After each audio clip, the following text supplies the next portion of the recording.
may think that you have your affairs in order when it comes to your last day here on Earth.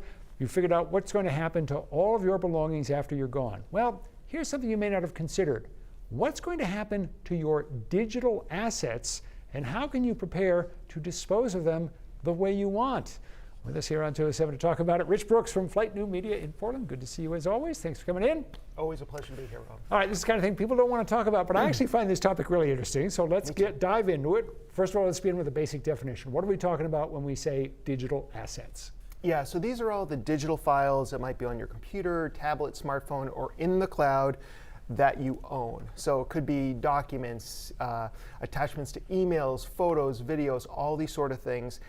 And if we're going to talk about the inevitable, then we should also talk about maybe some things you don't own, but you want to provide access to, like some of your online accounts. We all know, as part of this kind of planning that one should do, that you got to have a will. Does a will take care of most of these kinds of things? It does, but you should probably just make sure that your will covers it. So we're talking about things that you own, and so it's anything that might have monetary or sentimental value to you. And so it could be photos, it could be videos. We're also talking about financials too. So any funds that are in your Venmo or PayPal account, those are things that can be passed down, cryptocurrency, NFTs, even things like music and movies, as long as you own them and you're not just licensing them, all of those should be put into your will. So those are things we can pass down to our heirs. What is not stuff that we can pass down? Right, so things that you don't own that you just license, which is a lot of what we do digitally these days. So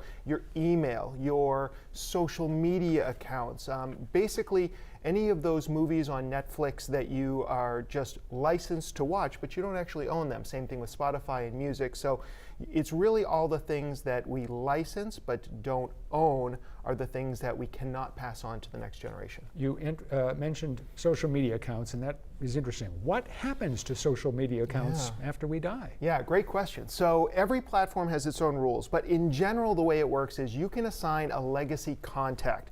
So this is the person that will take over your account after you die.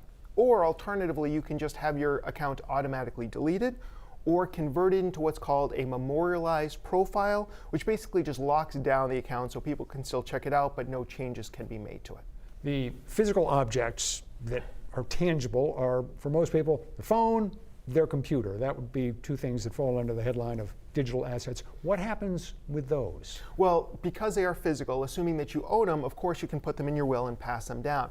But what you want to consider is the fact that these days there's so many security measures and digital IDs that protect them that you just want to make sure that your loved ones, assuming you want to give them access, have access, they know your password, or if you have one of the devices that can use a fingerprint, maybe adding their fingerprint to those devices as well.